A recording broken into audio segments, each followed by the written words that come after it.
Sir, could you please guide us on how, in this competitive world, we can avoid unhealthy and unnecessary competition, and also how to not take peer pressure into our heads? अगर जीवन में चुनौतियां न हो,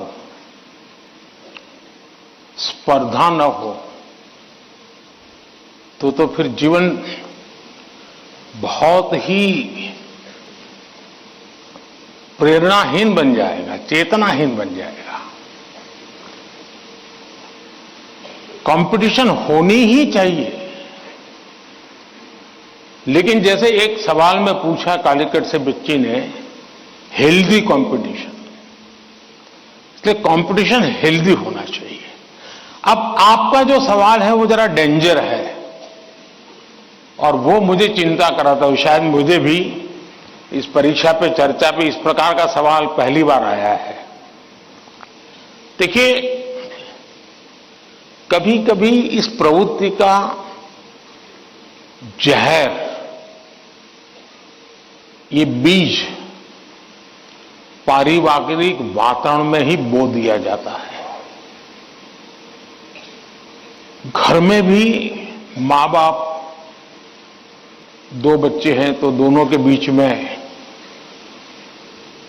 कभी एक के लिए अच्छा बोलेंगे, कभी दूसरे के लिए। तो कभी उन दो भाई बहन में भी, या दो भाई में भी, या दो बहनों में भी, देखिए मां ने उसको तो ये कह दिया और मुझे ऐसा कह दिया। एक इस प्रकार की विकृत स्पर्धा का भाव जाने अनजाने में परिवार के रोजमर्रा के जीवन में बो दिया जाता है।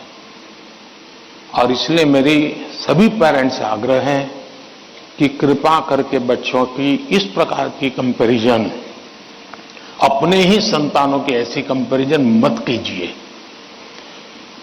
उसके अंदर एक द्वेष का भाव पैदा कर देते हैं और वो परिवार में भी कभी न कभी लंबे समय के बाद वो बीज एक बहुत बड़ा जहरीला वृक्ष बन जाता है। उसी प्रकार से मैंने बहुत पहले एक वीडियो देखा था, शायद आप लोगों ने भी देखा होगा। कुछ दिव्यांग बच्चे, उनकी एक कंपटीशन में सब दौड़ रहे हैं। 12-15 बच्चे अलग अलग फिजिक, दिव्यांग है तो कठिनाइयां है, लेकिन वो दौड़ रहे हैं। इतने में एक बच्चा गिर जाता है। अब ज्यादा बुद्धिमान लोग होते तो क्या करते? वाह, ये तो गया, चलो यार, एक तो स्पर्धा में कम हो गया। लेकिन उन बच्चों ने क्या किया? सबके सब जो आगे चले गए थे वो भी पीछे आए, जो दौड़ रहे थे वो भी रुक गए। पहले उन सब ने उसको खड़ा किया और फिर दौड़ना शुरू किया।